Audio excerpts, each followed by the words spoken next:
E aí, tá tudo bem com você? Eu sou o Wellington Calazans, estou aqui para mais um vídeo e este vídeo é exclusivo para você que é seguidor do canal, para que possamos juntos falar um pouco sobre a atualidade. O mundo mergulha mais uma vez em um turbilhão de situações extremamente delicadas. Estamos com a situação na Ucrânia agravada, uma escalada perigosíssima. Tem a crise da França, que mais uma vez está sem governo. Existe essa situação de acordo ou não de paz entre Israel e o Hamas, que não é bem assim como falam, mas eu vou tentar trazer aqui alguns elementos para você. E nós também estamos diante de uma iminente guerra entre Estados Unidos e Israel contra o Irã, mais uma vez. Né? Vocês devem recordar que houve a chamada Guerra de 12 Dias e tudo aponta para uma nova e perigosa escalada ali na região e dessa maneira nós estamos sem saber como tudo isso poderá acabar. Né? Estamos testemunhando aí líderes completamente débeis, né? São chamados de líderes apenas pelo posto que ocupam, mas que de liderança propriamente dita, eles realmente sequer são dignos, né, dessa expressão. E por isso eu resolvi fazer esse vídeo exclusivo para você. Antes de começar a falar sobre os tópicos, eu gostaria que você curtisse, comentasse, compartilhasse o vídeo para que nós possamos aumentar o alcance, é muito importante. Existem diversas maneiras para quem pode de contribuir aqui com o canal através do Pix e também sendo membro. Eu já falei que quando atingirmos 20 membros, vamos começar a fazer live exclusiva com direito de interatividade por um tempo determinado. E será um prazer poder interagir com você que é seguidor do meu trabalho, seguidor aqui do canal, e esse canal que é feito por mim, pela Amanda Rabuski. Então eu gostaria que você também convidasse mais pessoas para que elas curtam, se inscrevam no canal e possam conhecer o trabalho, né? Já que, e eu também agradeço a quem já vem participando e contribuindo com o canal, mas vamos aumentar essa corrente aí, tá bom? Vai ser muito importante. Bem, como eu falei, vamos começar pela França, que é um assunto mais curto, mas não é menos importante, né? É um assunto curto que merece o nosso olhar atento. Nós sabemos que existe aí uma crítica severa da oposição francesa contra mais uma queda de governo. Dessa vez, o Emmanuel Macron se vê diante de uma situação extremamente preocupante com o primeiro-ministro que ele nomeou há 26 dias, né? No 27º dia, nomeou um governo e depois pediu renúncia. E essa renúncia, ela se deu pelo descontentamento dentro da aliança do governo. Esse caos interno na França ele foi provocado pelo próprio Emmanuel Macron, que acreditou que seria possível governar a França através da permanente troca de primeiro-ministro e também de acomodação das bases necessárias para a formação de maioria. Ele fracassou no seu projeto. Hoje, Macron é uma ameaça ao futuro da França e ele perde aquele status da propaganda que foi atribuído a ele, de que ele seria um conciliador, que seria um presidente preocupado com os interesses da França e do povo francês. Há um desgaste enorme, não só do Macron e do governo Macron, é bom que se diga isso, como também de toda a classe política francesa. Os franceses estão perdendo a confiança na classe política. Isso é muito mais grave do que essa falsa disputa dos iguais que tem acontecido em diferentes países ocidentais, em que Uns se dizem de esquerda ou de extrema esquerda, outros de direita ou de extrema direita, mas todos defendem o neoliberalismo. A agenda econômica é que define a diferença de ideologia política. E não se um concorda ou não com casamento de hipopótamo com elefante, esse tipo de coisa que não altera em nada a comida na mesa, o emprego, a estabilidade, a segurança social.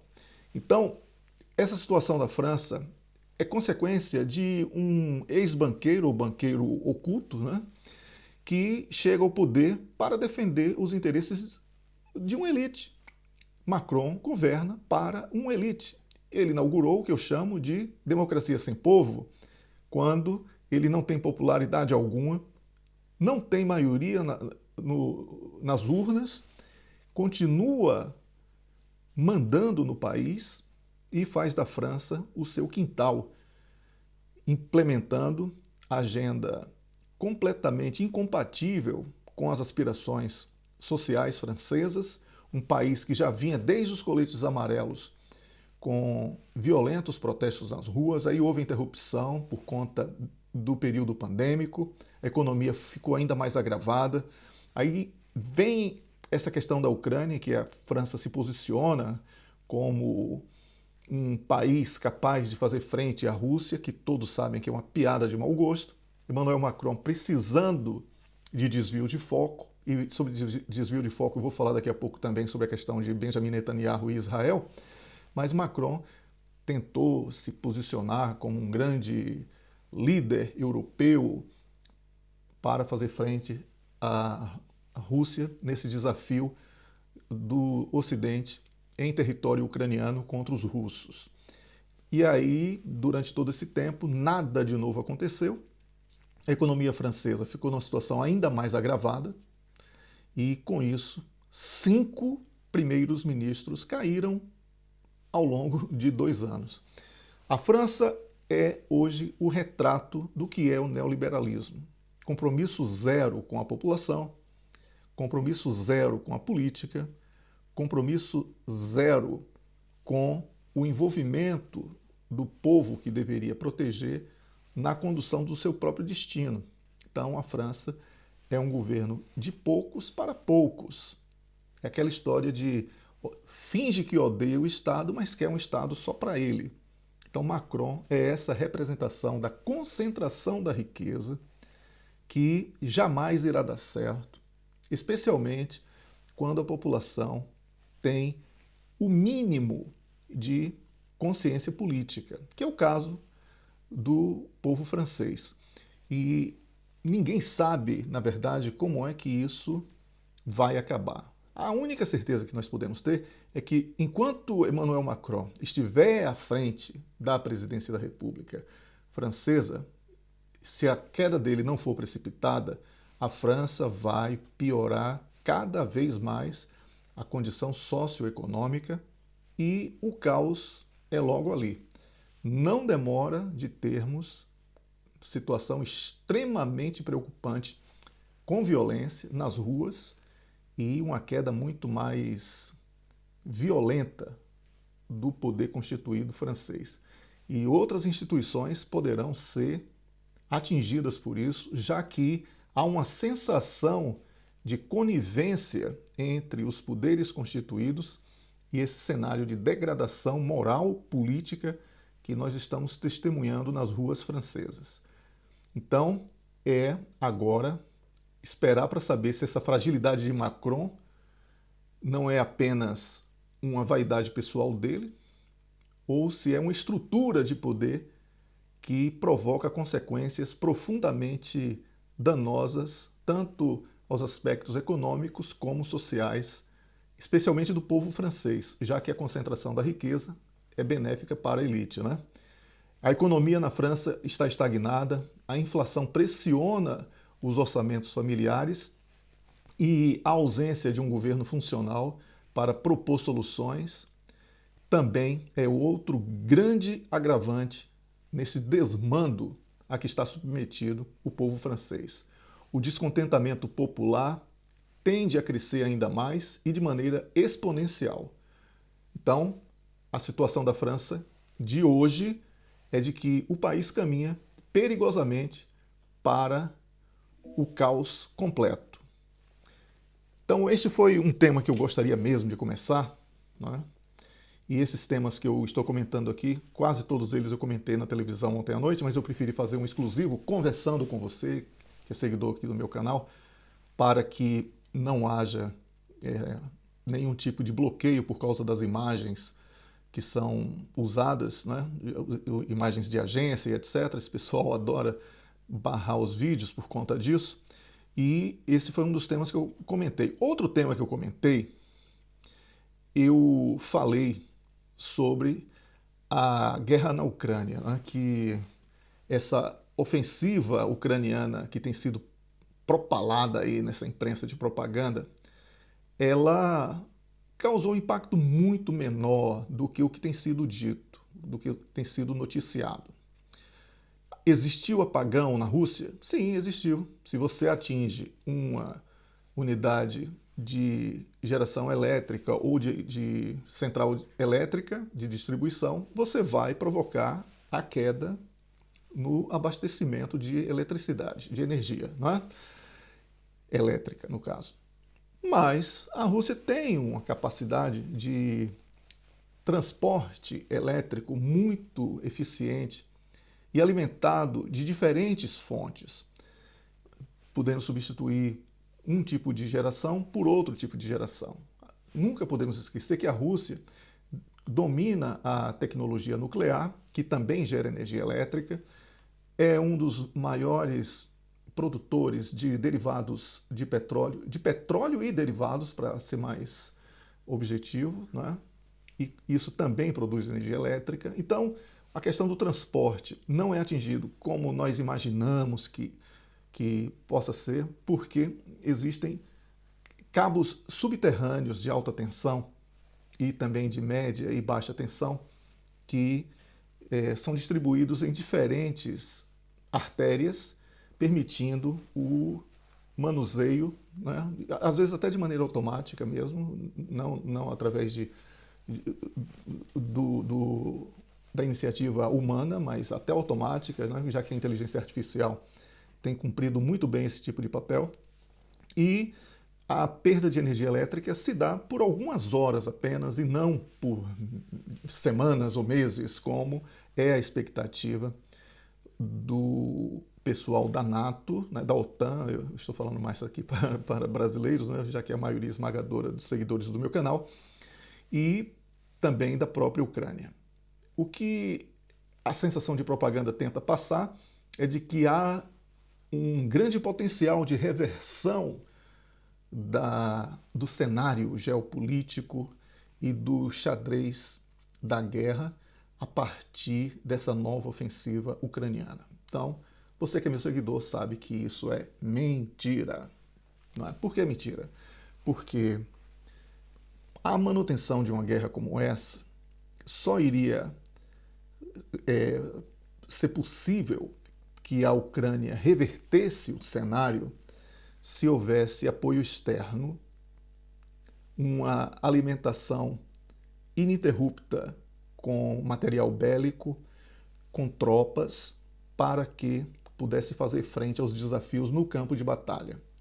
Quem é que poderia ajudar a Ucrânia nesta empreitada? Estados Unidos, e Donald Trump já está recuando, ele quer vender armas à Europa para que a Europa entregue à Ucrânia.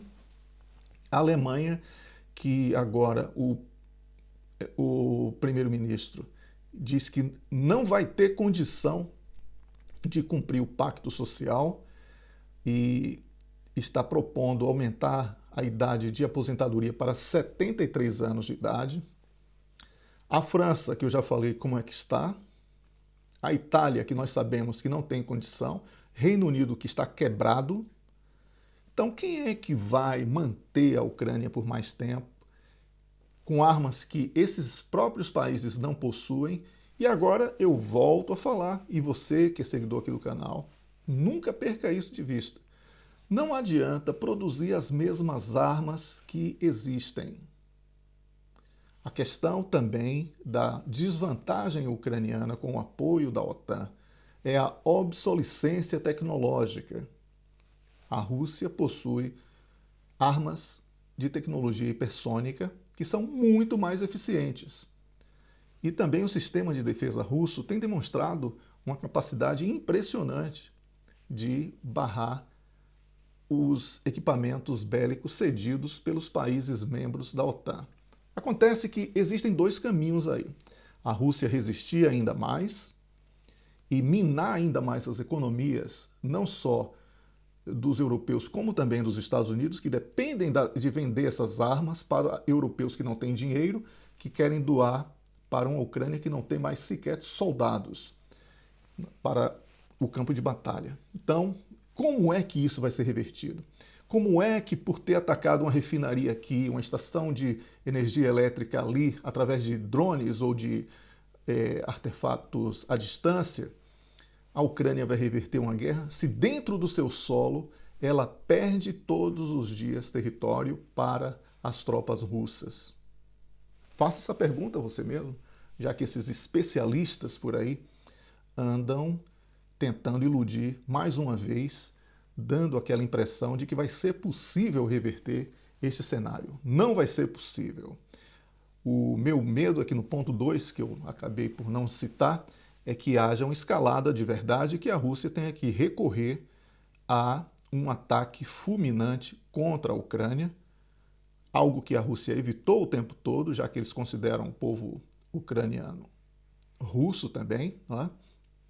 E com isso haja ainda mais perdas de vida, porque é o ucraniano o maior sofredor de tudo isso. O povo ucraniano não pediu guerra a Zelensky, não pediu guerra à OTAN, está ali dentro, no seu país, servindo de terreno para uma guerra absurda que já caminha para mais um ano e sem perspectiva de terminar, não por desejo deste ou daquele, mas porque, para a corrupção que alimenta boa parte dos envolvidos no apoio à Ucrânia, isso tem sido muito bom, né? Lucrativo, e para a Rússia, os commodities, especialmente o crude, né?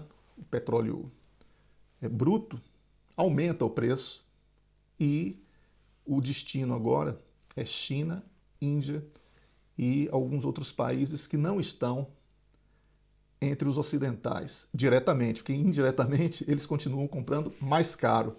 Ou seja, quanto mais guerra, quanto mais se estende, mais caro vai ficando o petróleo, mais dinheiro a Rússia vai ganhar. Então, quem é que está em vantagem ou desvantagem, já que toda guerra é econômica? Responda, né? Faça essa reflexão. Por falar nisso, você pode comentar. Esse vídeo não está sendo transmitido como ao vivo, né? Eu preferi fazer on demand para chegar mais cedo para muitas pessoas, também de outros países, com fuso horário mais avançado do que o do Brasil. Então eu peço a você que curta, comente, compartilhe e quem pode contribui de alguma maneira com o canal, inclusive com o Pix que está na tela, tá bom? Outro tema que eu gostaria de comentar com vocês, conversar também, é essa questão de Israel, Estados Unidos e a situação da Palestina. Porque essa guerra no Oriente Médio, ela já vai se estendendo, atingindo um ponto crítico onde a opinião internacional estabelece uma pressão. E isso foi um cenário prognosticado aqui e por outros analistas de outros canais, né? A pressão interna em Israel e externa contra as autoridades que são negligentes em relação ao genocídio, essa pressão tem sido cada vez maior. Teve essa questão da flotilha, né, da Greta Thunberg aqui da Suécia, que desviou muito o foco. As pessoas falavam mais sobre Greta e flotilha do que sobre o sofrimento do povo da Palestina. Por isso que eu sou bastante reticente em relação a esse tipo de iniciativa. Deveria aprofundar o debate sobre mortes, a fome, pessoas assassinadas friamente, civis atingidos de maneira bárbara, mortalmente, Isto sim deveria ser o foco permanente. Desviar o foco porque se Greta está comendo iogurte Danoninho ou não, isso aí não é um problema meu, não é um problema seu. Não é? Isso desvia o foco, isso tenta criar uma romantização de uma tragédia chamada genocídio, que deve ser repudiada com a força que provoca o mal-estar em cada um que tem coração. Então, eu sou literalmente contra esse carnaval dentro do mar. Né? Para mim, é disso que se trata. Se você discorda de mim, eu respeito a sua opinião. Mas eu vejo que nas últimas 2 semanas falamos muito menos e a imprensa adora ter que abandonar o genocídio para falar sobre outra coisa. Falamos muito menos sobre o sofrimento do povo da Palestina do que sobre Greta e flotilha dela. Né? Inclusive na televisão, ontem eu falei fortilha, é flotilha. Eu estava com tanto sono, porque estão me botando para falar, o jornal começou tarde, eu fiquei parecendo um sonâmbulo, que eu estou com 1 hora a mais em relação ao horário de Angola. Às vezes eu esqueço as palavras e fico inventando. Mas vamos lá. Eu gostaria que você entendesse que Benjamin Netanyahu precisa dessa guerra para não ser julgado e preso, para não ser condenado também nas instâncias internacionais pelos crimes de guerra que ele e os seus comparsas do genocídio praticam. Então, com esse entretenimento da flotilha passando agora, o último recurso que vai existir para Netanyahu é uma nova investida contra o Irã. E o lobby sionista está trabalhando duramente na Casa Branca para que o fantoche Donald Trump, né, porque o presidente dos Estados Unidos é apenas um boneco de ventríloco, seja ele quem for. Não existe democracia nos Estados Unidos da América. O presidente, ele é refém de um lobby. Quando o patrocínio de campanha é suficientemente forte para intervir nas políticas aplicadas dentro ou fora do país, não existe soberania popular e muito menos soberania territorial. Os Estados Unidos são um país governado por um lobby sionista. Donald Trump não dá ordens a ninguém. E tem aquela outra questão, que você que é meu seguidor sabe, inclusive eu produzi um texto sobre isso lá no X, e também no Telegram. Se você é seguidor também por lá do meu trabalho, você vai poder ler, que nunca perca de vista que o Hamas é uma criação de Israel e que ele é usado também como entretenimento, esses acordos de paz, fecha acordo de paz, não fecha, vai vingar, não vai vingar. Enquanto isso, as pessoas ficam falando sobre um acordo de paz que nunca vai acontecer e o genocídio avança. Agora, Benjamin Netanyahu precisa de mais uma guerra como entretenimento. Sim, ele precisa de uma guerra como entretenimento. Só que ele esquece que na guerra de 12 dias, ele teve que apelar desesperadamente, juntamente com os Estados Unidos da América, para que o Irã não destruísse completamente Israel. Claro que os incautos vão dizer que isso não é verdade e tal, mas quem lê com independência e tal sabe que o Irã tem uma ampla vantagem, e agora especialmente com China, Coreia do Norte e Rússia entrando com tudo no apoio ao Irã. Todo tipo de arma, todo tipo de sistema de defesa, tudo o que é possível está chegando ao Irã para uma nova guerra que vai acontecer. Se vai ser amanhã ou se vai ser no próximo mês ou no próximo ano, eu não posso prognosticar. Mas o cenário de preparação está posto. E aí o Irã vai sofrer muito impacto, porque vai ser todo mundo, os escravos do lobby sionista, né? Reino Unido, França, esses países aí que não têm soberania, que tem esses bonecos de ventríloco no poder, que chamam de líderes, não é? Se juntando a Israel, que é uma base militar norte-americana, ou da NATO, se você preferir, da OTAN, habitada por alienados religiosos, ali naquela região, para a promoção da instabilidade permanente, eles vão tentar o ataque, porque o Irã é uma grande resistência ao projeto insano e impraticável da Grande Israel. E aí, o que é que vai acontecer? Vai haver o fim do Irã.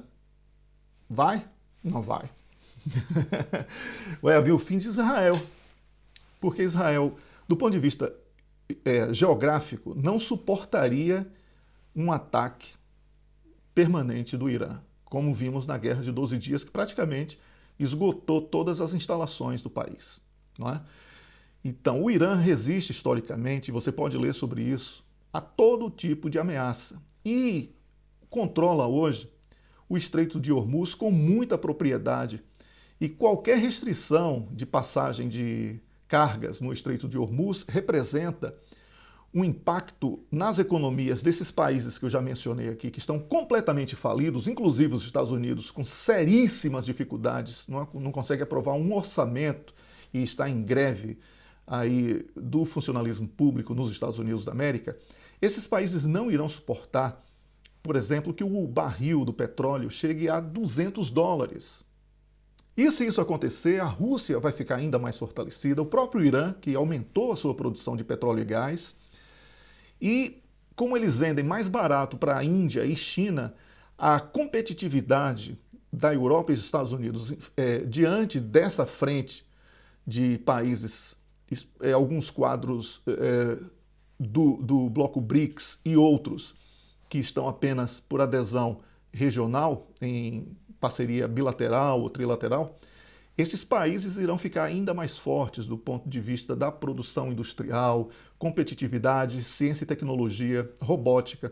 E essa discrepância tecnológica, ela vai ser ainda mais evidenciada, não apenas na área militar, como em outros campos da ciência e da tecnologia, promovendo um atraso ainda maior e uma incapacidade ocidental de reagir aos novos desafios. Existe solução? Sim, o diálogo é sempre a melhor solução.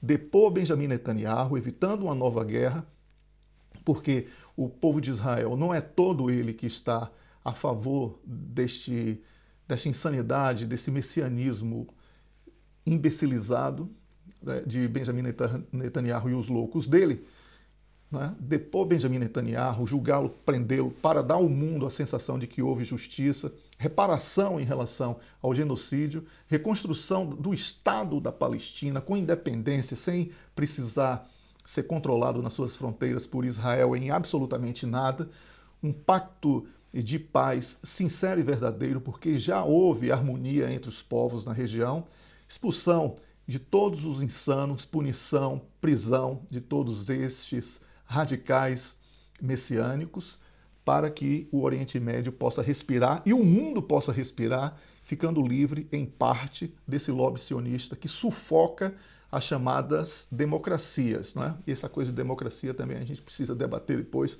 mas eu prefiro falar sobre isso com exclusividade para os seguidores do canal, que são membros, porque vai ser uma coisa bastante restrita. Eu não quero esse tipo de polêmica, porque tem verdades que as pessoas não estão preparadas. Mas, então, Benjamin Netanyahu faz a guerra e dispersa o foco para se manter no poder e vai tentar contra o Irã. Mas o Irã é muito resiliente também e vai apresentar uma capacidade de resistência agora com esse apoio que eu falei de outros países, Coreia do Norte, Rússia, China, que dominam a tecnologia hipersônica. O próprio Paquistão, né, que possui armas nucleares e promete apoio ao Irã. Então, o Irã não está sozinho, como muitos pensam.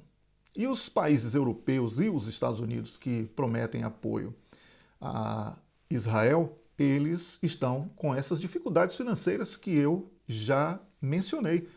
E as populações não irão entrar numa guerra se tiver que enviar tropas, etc. A reprovação vai ser total e poderemos ver aí uma onda ainda maior de protestos e quedas desses governos medíocres que estão no poder nos países ocidentais. Então, esse foi o outro tema que eu gostaria de trazer aqui para você, né? Lembrando sempre que a guerra de Netanyahu é para que ele continue no poder sem que seja julgado. Nunca esqueça disso. Né? Já falamos sobre a França, já falamos sobre a situação da Ucrânia e da Rússia. Né? E nós estamos sempre aqui buscando trazer conteúdos com uma análise diferenciada para você. É muito importante que você entenda que o meu canal não é um canal de notícias, é um canal de análise que eu busco trazer elementos novos para a sua reflexão, com uma visão totalmente desconectada da predominante, né, na que chamamos imprensa mainstream. Por isso, esse trabalho é um trabalho que requer muito estudo, muita pesquisa, muitas horas, né? Para eu falar aqui 30, 40 minutos, 1 hora às vezes, eu tenho que ler às vezes um dia inteiro, 2 dias. Por isso é que eu sempre falo a vocês, quem pode contribui com Pix ou com outras formas de ajudar o canal, mas todos são bem-vindos. Eu peço que curta, comente, compartilhe, etc., para ampliar o engajamento, convidando mais pessoas para que nós possamos ampliar essa corrente, não é? E trazer esse tipo de debate para mais e mais pessoas. Então, esses temas que eu trago, eles são espinhosos, não é? Sabemos que há perseguição a jornalistas que falam sobre Ucrânia, aqui na Europa em especial, né? Sobre Israel, sobre lobby sionista, né? Tem palavras até que são bloqueadas pelas plataformas de um modo geral, não só esta aqui que eu estou falando. Então, nós temos que trazer com muito desafio e por isso eu peço o seu apoio, por isso eu conto com o seu apoio para que o nosso trabalho possa ser cada vez melhor. Eu, sinceramente, espero que você tenha gostado desse vídeo e que possa contribuir dessas maneiras que eu falei, curtindo, comentando, compartilhando, convidando mais pessoas. Quem pode contribuir de outra maneira, através do Pix ou etc., que o faça.